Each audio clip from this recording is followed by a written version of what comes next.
युधिष्ठिर ने पूछा, हे जनार्दन, मुझ पर आपका स्नेह है, अतः कृपा करके बताइए, कार्तिक के कृष्ण पक्ष में कौन सी एकादशी होती है?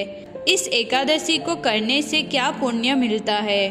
भगवान श्री कृष्ण ने कहा, राजन, कार्तिक के कृष्ण पक्ष में जो परम कल्याणमयी एकादशी होती है उसे रमा नाम से जाना जाता है।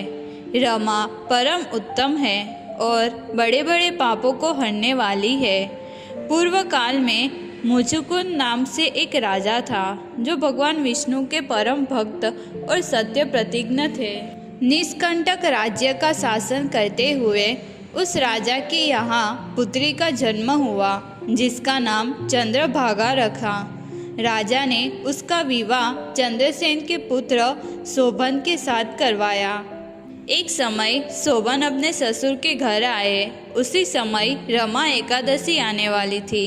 चंद्रभागा ने विचार किया कि मेरे पति अत्यंत दुर्बल है और मेरे पिता की आज्ञा का उल्लंघन नहीं किया जाता। दसवीं को राजा ने ढोल बजवाकर सारे नगर में यह घोषणा करवाई कि एकादशी को भोजन नहीं करना चाहिए। ढोल की घोषणा सुनते ही शोभन को अत्यंत चिंता हुई और अपनी पत्नी से कहा, हे प्रिय, अब क्या करना चाहिए? मैं किसी प्रकार भी भूख सहन नहीं कर सकूंगा। ऐसा उपाय बताओ कि जिससे मेरे प्राण बच सके, अन्यथा मेरे प्राण अवश्य चले जाएंगे। चंद्रभागा कहने लगी, प्रभु, मेरे पिता के घर पर तो एकादशी को कोई भी भोजन नहीं कर सकता। हाथी, घोड़े तथा अन्य पशु भी अन्न, घास तथा जल तक का आहार नहीं कर पाते। फिर तो मनुष्य कैसे एकादशी को भोजन कर सकते हैं? प्राणनाथ, यदि आप भोजन करेंगे तो आपकी बड़ी निंदा होगी। इस प्रकार मन में विचार करके अपने चित्त को दृढ़ कीजिए। शोभन ने कहा, प्रिय, तुम्हारा कहना सत्य है। मैं भी इस व्रत को अवश्य करूँगा। जो भाग्य में होगा उसे कोई नहीं बदल सकता। इस प्रकार दृढ़ निश्चय करके शोभन ने व्रत के नियम का पालन किया। सुधा से उनके शरीर में पीड़ा होने लगी, अतः वे बहुत दुखी हुए। जब सूर्य अस्त हुआ और रात्रि का जागरण का समय आया, जो वैष्णव को अत्यंत हर्ष देने वाली थी, परंतु शोभन के लिए अत्यंत दुखदायी हुआ।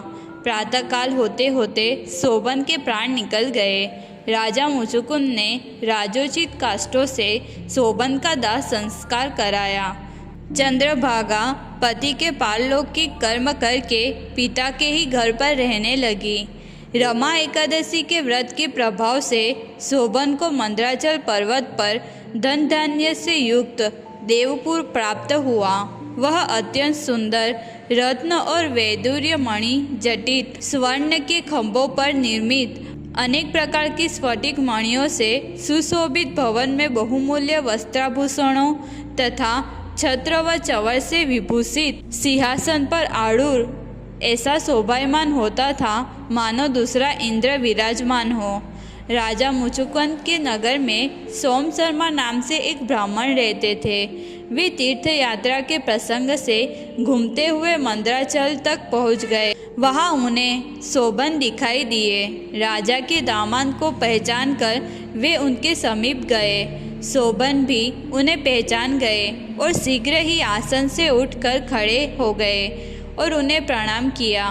फिर क्रमश अपने ससुर राजा मुचुकुंद का, प्रिय पत्नी चंद्रभागा का तथा समस्त नगर का कुशल समाचार पूछा। ब्राह्मण ने कहा, राजन, वह सबकी कुशल है। यह तो अद्भुत आश्चर्य की बात है। ऐसा सुंदर और विचित्र नगर तो कहीं किसी ने भी नहीं देखा होगा। आप अपना वृत्तांत कहिए कि ऐसा सुंदर नगर जो न कभी देखा न सुना आपको कैसे प्राप्त हुआ। तब शोभन ने कहा, कार्तिक कृष्ण की रमा एकादशी का व्रत करने से मुझे यह नगर प्राप्त हुआ, परंतु यह अस्थिर है क्योंकि मैंने व्रत को श्रद्धा रहित होकर किया था।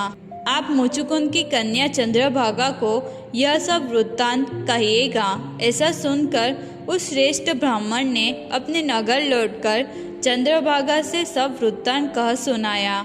ब्राह्मण ने कहा, सुबह मैंने महावन में तुम्हारे पति को प्रत्यक्ष देखा है, साथ ही किसी से विजय न हो ऐसा देवताओं के नगर के समान नगर भी देखा है, परंतु वह अस्थिर है। तुम उसको स्थिर बनाओ।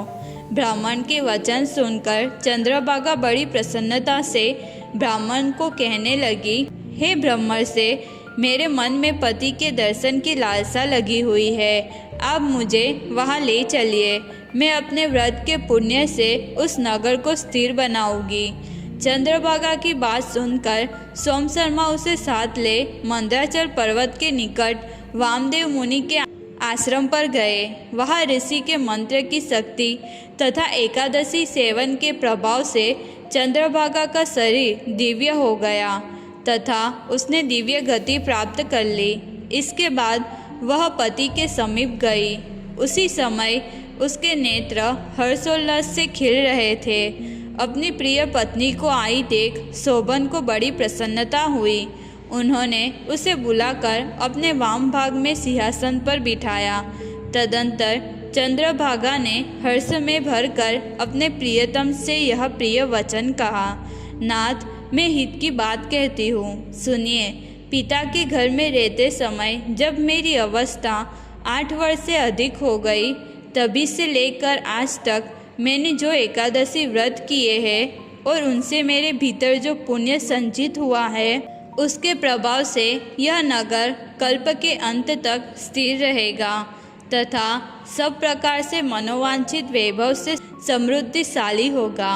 इस प्रकार रमा व्रत के प्रभाव से चंद्रभागा दिव्य भोग, दिव्य रूप और दिव्य आभूषणों से विभूषित हो अपने पति के साथ मंदराचल के शिखर पर विहार करती है। यह एकादशी चिंतामणि तथा कामधेनु के समान सब मनोरथ को पूर्ण करने वाली है। कृष्ण पक्ष और शुक्ल पक्ष दोनों ही एकादशी समान है। इनमें कोई भेदभाव नहीं है। दोनों समान फल देती है।